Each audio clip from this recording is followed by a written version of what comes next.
अच्छा, तो ये ऑटो ट्यूटोरियल है। इसमें मैंने ये, अब देखो, ये बाथरूम बनाया। इसमें ये एक डाउन लाइट जो राउंड सा होता है वो बनाया, और एक एग्जॉस्ट फैन, और एक मिरर लाइट, और एक वाटर हीटर। और ये जो आपको इसका स्विच नज़र आ रहा है, ये 3 गैंग का स्विच इसको लगा हुआ है। तो इससे मिरर लाइट भी ऑन ऑफ होगा, और ये वाला लाइट भी ऑन ऑफ होगा, और एग्जॉस्ट फैन भी ऑन ऑफ होगा। और ये वाला जो है ये डीपी स्विच है वाटर हीटर के लिए। ये जो सिंबल है ये वाटर हीटर का है, इसको अलग सर्किट आता है। और इस बाथरूम का मैंने अलग सर्किट बनाया। अभी मैं इसका लोड शेड्यूल बनाता हूँ। पिछले वीडियो में तो हमने इसके सर्किट वगैरह बनाए थे, अभी हम इसका लोड शेड्यूल बनाते हैं। दोस्तों, मेरे चैनल की जो वीडियो देखते हैं वो उसमें ज़्यादातर, ये देखो, ज़्यादातर लोगों ने सब्सक्राइब नहीं किया हुआ है। तो प्लीज़ अगर आप वीडियो देखते हैं तो सब्सक्राइब ज़रूर करें, और साथ में जो घंटी वाला बटन है उसको भी प्रेस करें। तो ये सबसे पहले आपने इसमें सर्किट बनाने होते हैं। जैसे ये R1 है, R2 बाथरूम के लाइट के सर्किट हो गया, और R3 ये सॉकेट हो गए, और R4 जो है वो वाटर हीटर का सर्किट हो गया। 1-2 हम स्पेयर रख देंगे। अभी एक्सेल ओपन कर देते हैं। ये एक्सेल शीट में ऑलरेडी ये लोड शेड्यूल मेरे पास बना हुआ है। अगर किसी को चाहिए तो फिर वो कमेंट्स कर ले, मैं उसको, और ईमेल अपना ज़रूर लेके मैं उसको भेज देगा। जैसे ये डीबी का लोड शेड्यूल है, इसमें आपने यहाँ पे इसके सर्किट जो MCB होती है वो लगानी है। लाइट के लिए हम 10 एम्पेयर यूज़ करते हैं। तो जो है मैं लाइट का लगा देता हूँ। वायर जो है इसका 2.5 और 1.5 यूज़ कर लेते हैं। ये भी 2.5 1.5। एस पर पीवा जो है ये हम हाफ अर्थ का जो है वो हम हाफ यूज़ करते हैं, और पेज और न्यूट्रल जो है वो 2.5 mm यूज़ करते हैं। लोकेशन हम इसका लिख देते हैं रूम। एरिया ऊपर लिखा हुआ है एरिया, तो इधर हम रूम लिख देते हैं, इधर बाथरूम लिख देते हैं। तो रूम में लाइट कितने हैं वो हम चेक कर लेंगे। है 6 लाइटें हैं रूम में।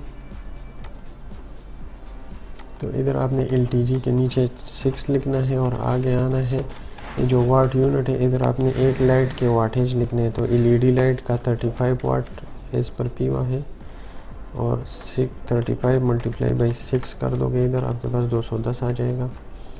फिर बाथरूम में कितनी लाइटें हैं वो भी आप चेक कर लोगे। एक मिरर लाइट है, और एक ये वाला डाउन लाइट है, और एक एग्जॉस्ट फैन है।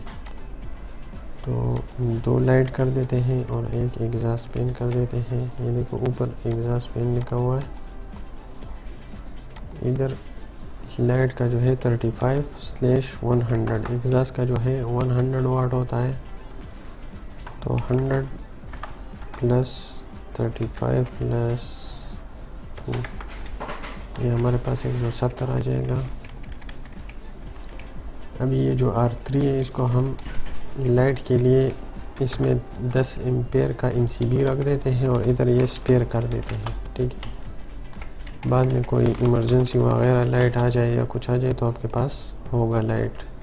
शैंडलियर लाइट लगाना हो तो इस तरह आपने इसमें स्पेयर लाजिम रखना है। इधर ये जो अभी एक सेक्शन है ये ख़त्म हो गया। इसकी जो LCB है वो 100 मिली एम्पेयर है। अर्थ लीकेज सर्किट ब्रेकर, ये देखो, ये पूरे, ये 1 2 3 सर्किट जो है इस LCB में है, और 4 5 6 7 8 जो है दूसरे LCB, वो 30 एम्पेयर सॉकेट वगैरह के लिए 30 मिली एम्पेयर जो है यूज़ करनी है। ठीक है, और ये जो है ये आइसोलेटर है, जो मेन ब्रेकर होता है वो ये वाला, ये सबको लगा हुआ है। ठीक है, ये देखो इसमें ये सारे आ रहे हैं, और फिर इसमें 2 LCB लगी हुई है, एक लाइट के लिए और एक पावर के लिए। तो अभी हम R4 जो है देख लेते हैं कि सॉकेट कितने हैं। सॉकेट इसमें 2 सिंगल है और 2 डबल है। ठीक है, तो लोड शेड्यूल में इसको 32, अगर रिंग है 4 से अगर ज़्यादा हो जाए सॉकेट तो फिर आपने रिंग बनाना है। ये 4 mm का वायर इसको लगाना है पेज और न्यूट्रल के लिए, और अर्थ जो है इसका 2.5 आ जाएगा। ये रूम लिख देते हैं, और इधर आ जाते हैं 13 एम्पेयर। इस 100 लिखा है सिंगल सॉकेट आउटलेट, और 13 ampere D100 double socket outlet है। तो सिंगल हमारे पास 2 है और डबल भी 2 है।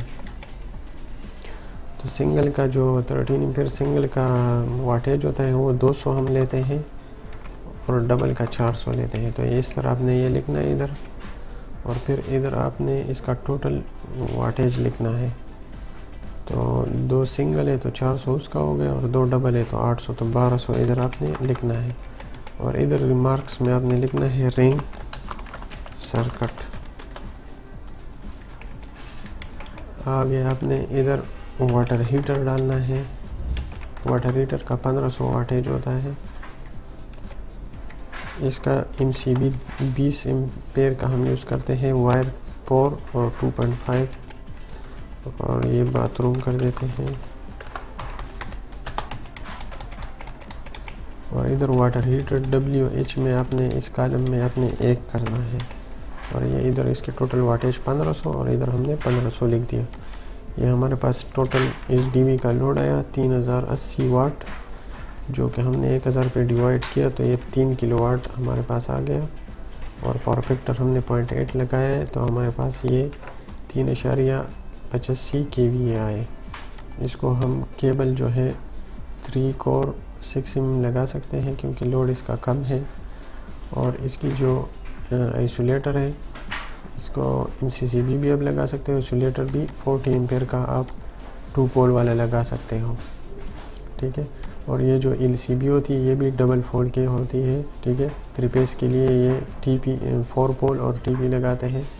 ये भी हम 2 पोल की जगह 4 पोल और TP लगाते हैं, ठीक है। 3 फेस के लिए ये सिंगल फेस DB है।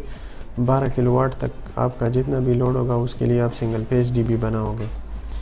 अगर आपके पास 2-3 DB है और उसके कम लोड है तो आपने एक को रेड में रखना है, दूसरे को येलो में रखना है और तीसरे को ब्लू में रखना है। 3 DB आपके, तो आपका जो मेन DB होगा उसमें लोड जो है वो बैलेंस आएगा।